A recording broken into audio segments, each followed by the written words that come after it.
What's up, guys? Welcome back to another SportUniverse podcast. It's number 13. I'm Brian, and I'm joined with Nick. What's going on, guys?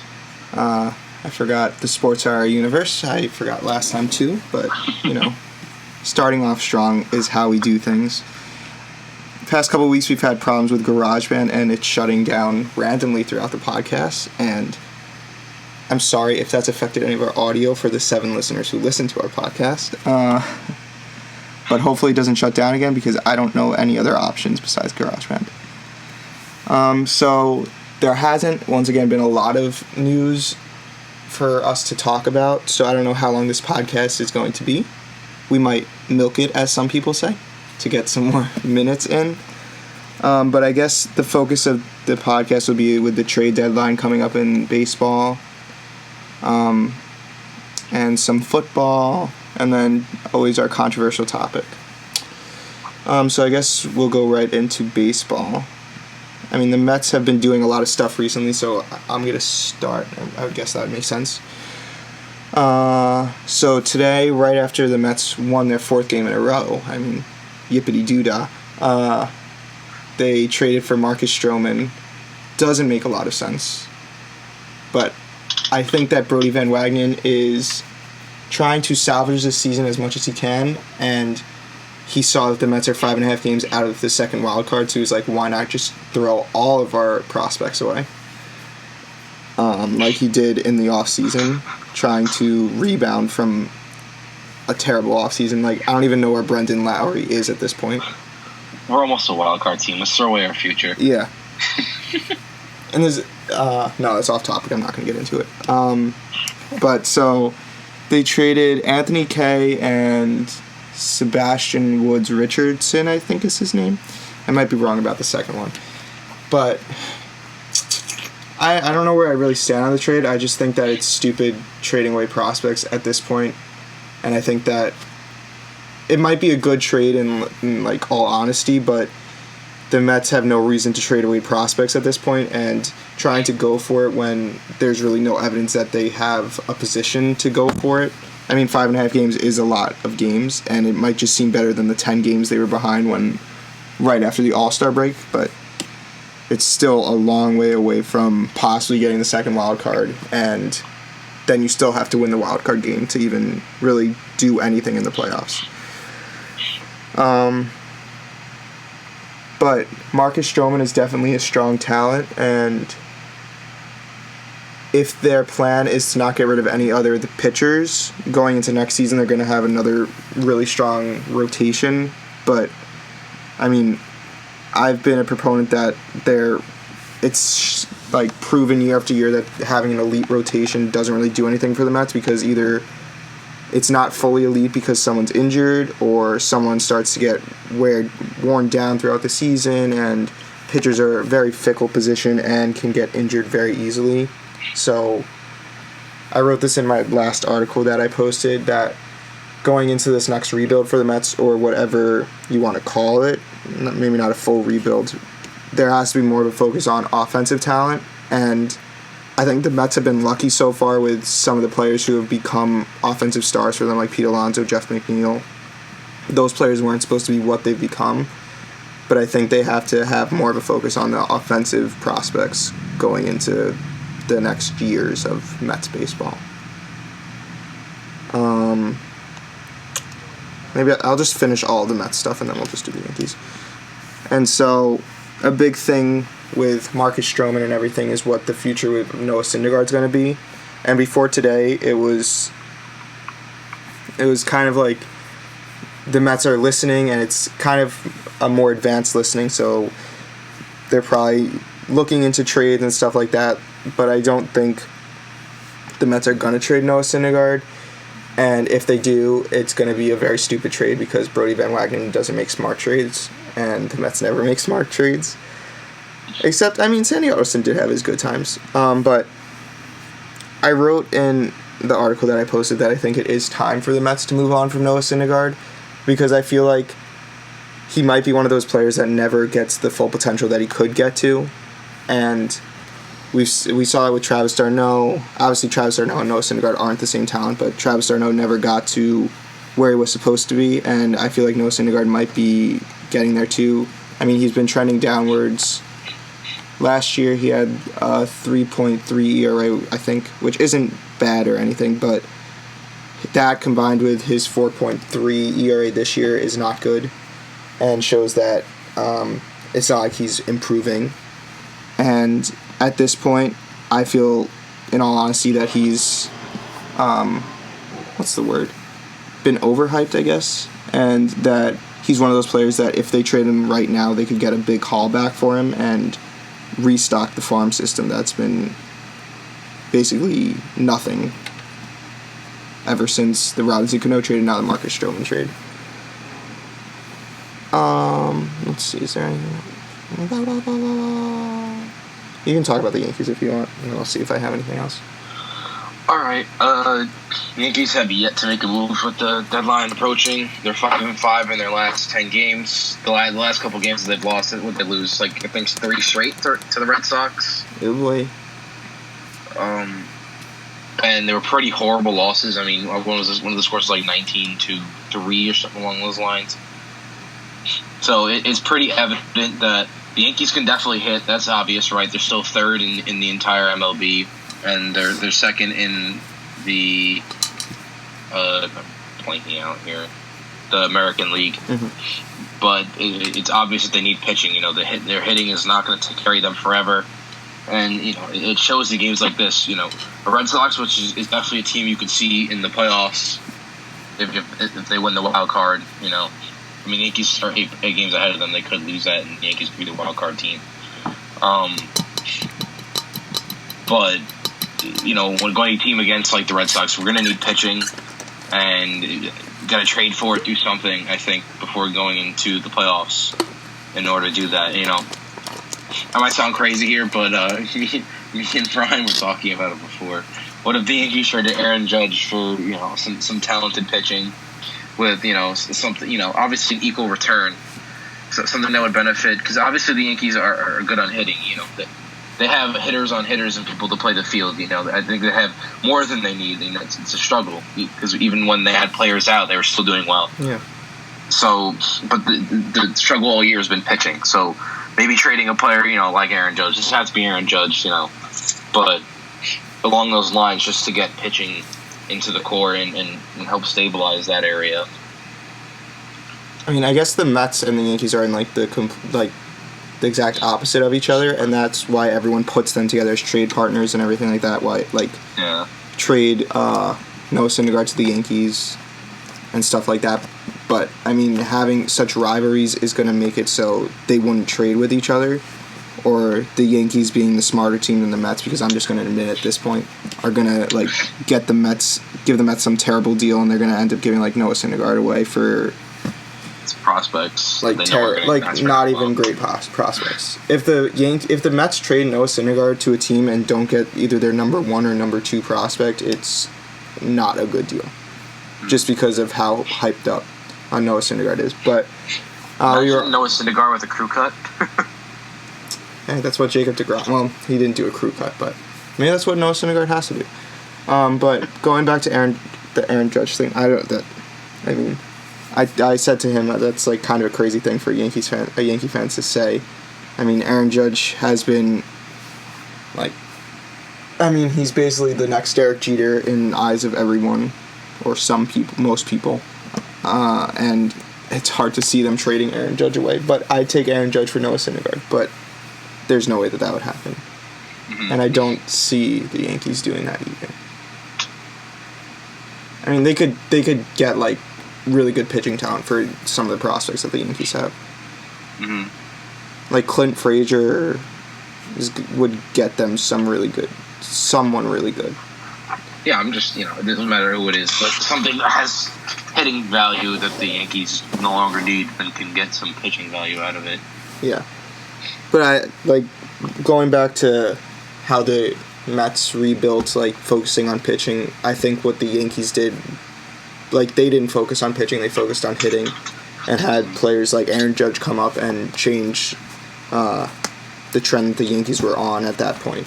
And that's like I would feel like is a smart way of going about things. But I mean, what do I know?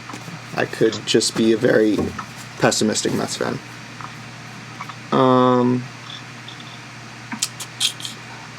Trying to think of stuff because we gotta get some time going here. I don't know. There's nothing else. I guess we could talk football now. All right, yeah, you know I can go on and on about football. Yeah, just milk like 15 minutes and we'll be good. So I guess going into football, I'm a Giants fan. The Giants just lost all of their three starting caliber wide receivers pretty much. Corey Coleman went down in practice, tore his ACL.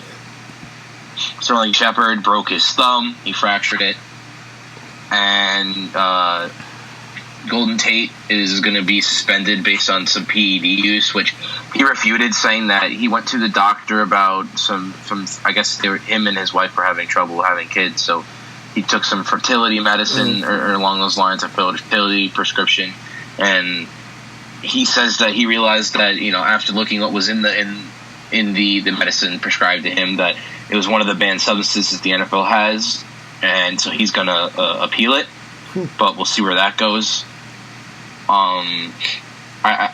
You know, it kind of sucks as a Giant. Well, it's good and bad for the Giants because, you know, bad in terms of like the starting wide receivers are injured. You know, it's going to make the season worse and less exciting to watch. On the other hand, I'm more leaning towards it's a good thing for a few reasons. One, the Giants were not going to have a winning season anyway. Mm-hmm. They were going to be 5-11, 6-10, you know, 7-9 at absolute best.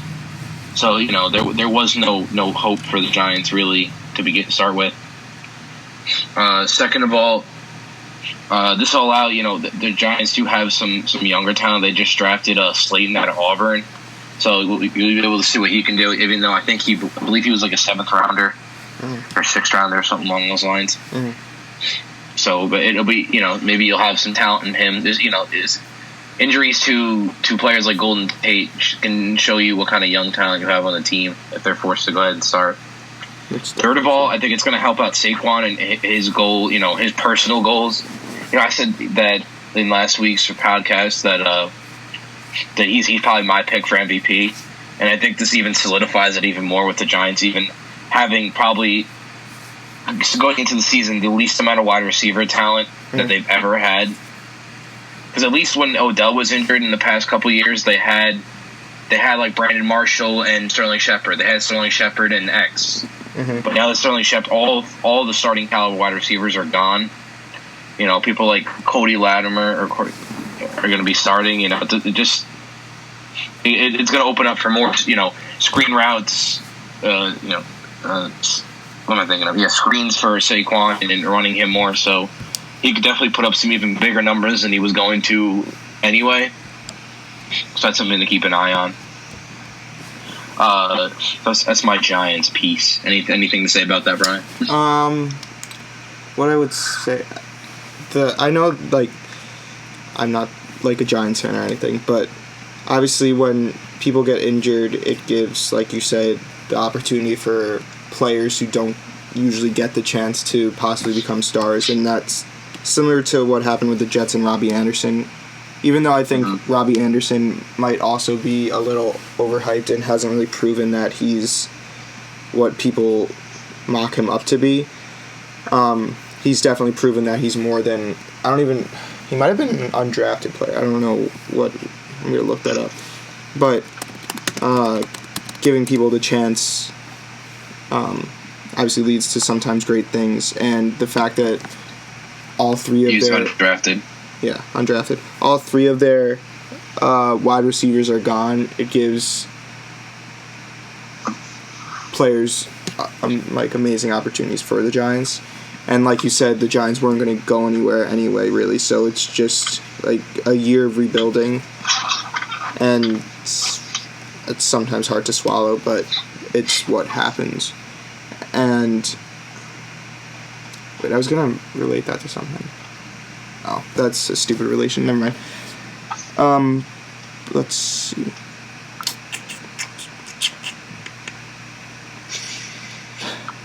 nothing else to say. All right. I guess I can head into my next piece for football. I just, before the podcast started, we weren't sure we wanted to talk about today because, it's been so dead in news. So I picked a few things that I wanted to talk about in terms of football, listed them out. So secondly, the Packers cut Mike Daniels, their long-term ends/defensive tackle, and he was picked up by the Lions. I think this is like a trend we're seeing across the NFL, especially this season. It's kind of, they're saying, screw loyalty. We're going to hop off you before you start to decline. So obviously Mike Daniels is getting old. His play declined slightly last season, but I guess they're expecting it to decline, more and more as the seasons go on. So they cut him. I thought we saw a similar situation in Joe McCoy where they cut him too. Great for years. His plays declined slightly, and then they're expecting a larger drop-off because of age, despite everything he's done for them. And obviously, a veteran like him, and, it would mean so much to the franchise. In the past, you would expect teams to keep him just out of, what he's given to the team. And he obviously still holds value. Like, Mike Daniels is still, top 10 defensive line, top 15 defensive line players in the NFL. In my opinion. I mean, I'm a huge fan of Mike Daniels because, football players that I like football's probably my favorite sport. I like football players that emphasize a few things, sportsmanship, team camaraderie, but especially effort. I love players that emphasize effort on the field, and that's why players like Brian Dawkins, he's my favorite player of all time. But Mike Daniels has always been a player that emphasizes effort and, and technique, and he's always been one of my favorites. Also, he likes anime, which is pretty funny. He's a funny guy if you follow him on Instagram and social media. But he's going to the Lions now, which makes the Lions defense pretty interesting because they have some talent on there, right? Between Darius Slay, Damon Harrison, Mike Daniels, Ezekiel Ansah, and with Matt Patricia going into his second year of coaching right now and him being more defensively based, I think you could see the Lions defense become, somewhat of a talented squad going forward. So that's something to keep an eye out on. Anything to say about that, Brian? No, not at all. I don't know any of those names. All right. I'm gonna make a connection so we can, unless you have more stuff to say about the NFL. I do, but I mean, you just keep going. Keep on going, and then I'll make my connection. All right. My third piece that I picked out was Taylor Lewan, the tackle for the Titans. He was suspended for PED use, and I don't know. This comes out of the blue for me because Taylor Lewan is one of those players that's really heavily present in social media and commercials and TV shows, etc. Since he's been drafted. And he just seems like such a nice guy, and, he doesn't seem like a player that would be using PEDs. But apparently he was, and he's going to get suspended for it, so I thought that was pretty interesting. Okay, is that it? In further news, AJ Green was in practice yesterday. He tore some ligaments in his ankle or his foot, and he's going to be particularly out for 6 to 8 weeks. Which is interesting considering the fact that AJ Green has pretty sharply declined over the years, from being definite top 1 to 2 wide receivers in the NFL to becoming top 10, top 15. He's slipping, and these injuries don't hold well for a player like AJ Green, who's looking to reclaim his spot as one of the best wide receivers in the league. So I think he's talented. We're going to see what happens when he comes back. Common injuries like this, especially torn ligaments and things like that, especially this close to the season, it's going to bother him the entire season, even when he gets back. Whether he feels soreness, tightness, pain, whatever it may be, it'll most likely hold back his play, which is going to suck for him. Yeah, I mean, the Bengals need as much help as they can. Yeah, I mean, the Bengals, in my opinion, are the worst team in the NFL going into the season.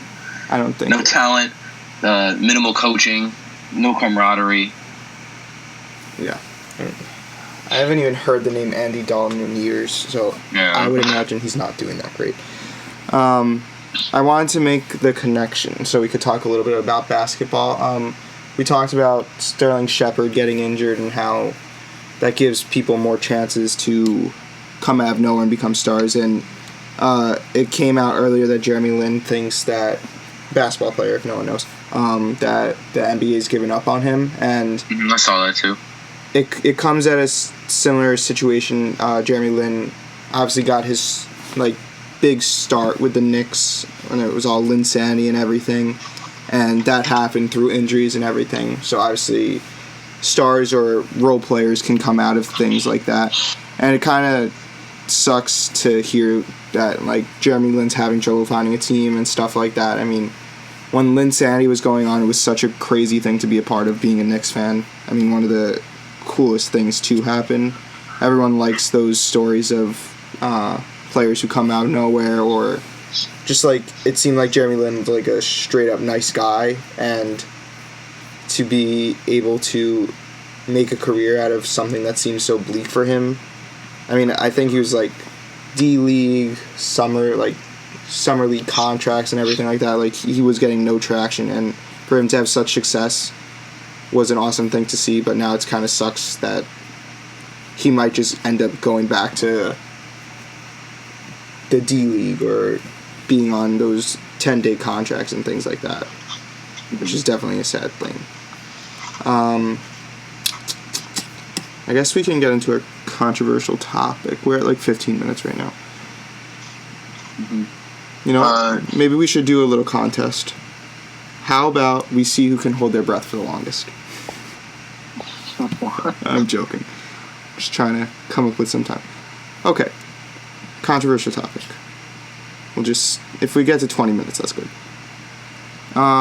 So, figuring that this was focused around baseball and everything like that, we were talking about the topic about drug use in baseball and how that should affect stats of these players. So from Barry Bonds or Alex Rodriguez, these players who became stars for all the home runs they hit and stuff, should those stats of the home runs they hit during when they took PEDs be taken away? You can start if you want, Nick. I'm personally, if an opinion on this, I say the stats shouldn't be taken away. They should still hold. Mm-hmm. I feel this has become, I want to say, a common theme across everything nowadays. Whether it be the Confederate statues, a little more political side of it, but I guess more on the sports side, the past is the past and it wasn't perfect, but when you try to erase it, then, it becomes meaningless. Players like Alex Rodriguez, who may have taken PEDs, they're still they shaped the game to what it is today, and they're so monumental to baseball that regardless of the PED use he had, his record should still stand, but always with the notation that yes, he did take PEDs, and that a player in today's game who would hit, who would break the same records, that they are that much better, and they did it without the PEDs. It adds to the story. Don't subtract to it. You could always add to it. I think this also stands. Most people would think. I just wanted to take a comment on this. Most people, when they think PED use and records, it's not just across baseball. It's across almost every sport, right? One player that comes to mind, who's actually a really good friend of my grandma's, and I'm closer to him than most people would be because of her. My grandma, if you guys don't know, she works for a company called MLB Celebrities. It's an autograph company that obviously does autograph shows across the country. A lot of the times in Westchester County, where me and Brian live. And that player would be, digress. Lawrence Taylor, who throughout his career, arguably, and not arguably, in my opinion, is a Giants fan, the best defensive player of all time. Also did crack and cocaine while playing, as well as who else knows, steroids, etc., etc. And it's just to see his records removed would be disheartening. All the great things they've done, outside of the drug use. I don't know. I like to keep history as it is and always keep that asterisk. This was history. We should learn from it. But it's also so important to have and to know. Yeah. So you think there should be an asterisk next to it? I kind of take the other way about it, and I see what you're saying about like history and everything and learning from the mistakes, but I also think that, I mean, it's hard to, what's the word? Like, figure out how many stats to take away from a player. Like Barry Bonds, how many home runs do you actually take away from him? But I think that letting these players still benefit by saying like the all-time home run leader and having their names at the top of their rankings, even with an asterisk, is still a little, seems like they're supporting cheating to some degree, because these players got to where they were because of the PEDs. In a lot of situations, they became stars and got paid so much money and now have their names at the top of these rankings, even with them using PEDs. Obviously, like I said, it's hard to figure out how many home runs to take away or how did they change the statistics and numeralize. I don't know what the word is. But I think that... How do you put it into numbers? Like, how many home runs were a result of the PEDs? Yeah. But I think, which is definitely a hard thing to figure out, but I think that their numbers became so outrageous that it's gotten to the point that players who don't take PEDs like really can't get close to it, and it might take a while for them to beat that record. And obviously there would be a story behind them beating the record without PEDs, but to me that story shouldn't even be a story. They basically cheated to get where they were. What does Alex Rodriguez lead in? Does he lead in?